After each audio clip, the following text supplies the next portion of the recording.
Hi, my name is Matt Hyland, and I'm a pre-professional kinesiology major, and I hope to go to graduate school for physical therapy.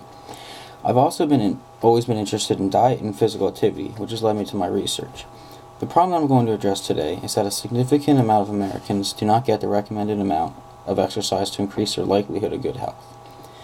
A study released by Tommy Thompson, the U.S. Health and Human Services Secretary, said that 7 out of 10 adults don't exercise regularly, despite the proven health benefits. The study defined regular physical activity as light to moderate exercise at least 5 times a week for at least a half hour, or vigorous activity at least 3 times a week for a minimum of 20 minutes. This is also a problem among youth and adolescents as well. The Surgeon General reports that in 1999, 13% of children 6 to 11 years old and 14% of adolescents 12 to 19 years old in the United States were overweight. This prevalence has nearly tripled for adolescents in the past 2 decades, and that overweight in children and adolescents is generally caused by lack of physical activity, unhealthy eating patterns, or a combination of the two.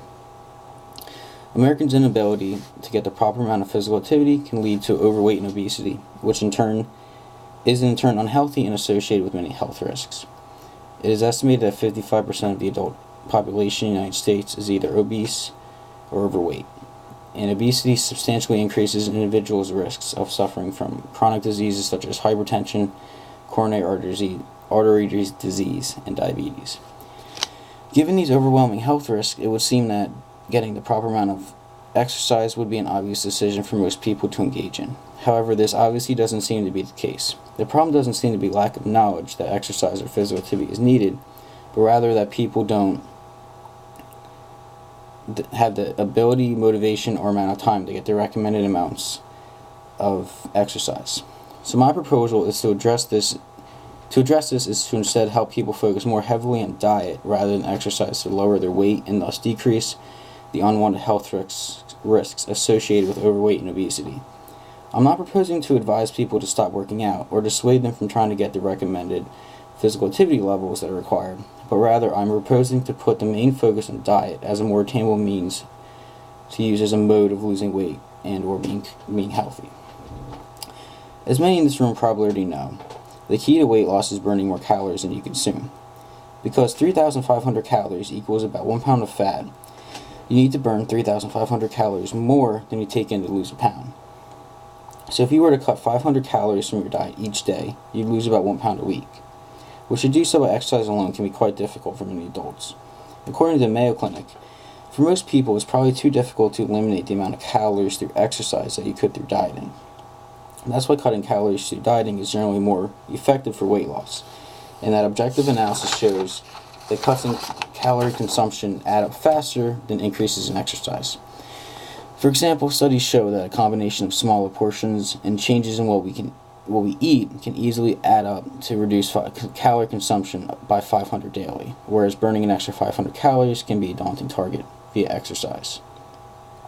Also, in a study conducted at the University of Minnesota, they found that moderate or substantial drops in dietary fat were linked to weight loss in overweight and obese men and women, regardless of how much they changed physical activity.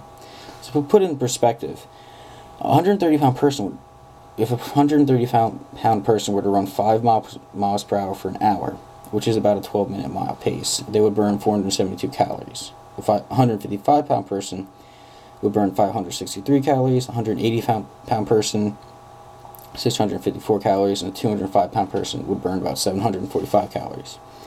With our ever-increasing busy lives, this can be a hard goal for many to meet, making the option of instead managing diet a more attainable goal for most.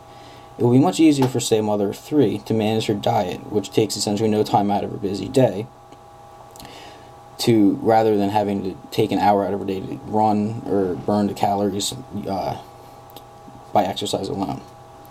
The way that I plan to implement this would be with help from the Surgeon General.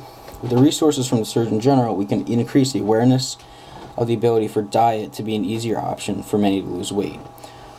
Also, with the help from the Surgeon General, to push for an increase in health and diet awareness and physical education, health classes in school, and for adults to increase awareness via advertisements and media outlets similar to anti-smoking ads, to encourage and inform people of how to eat healthier and diet properly to reach their weight loss goals or to remain healthy. Thank you.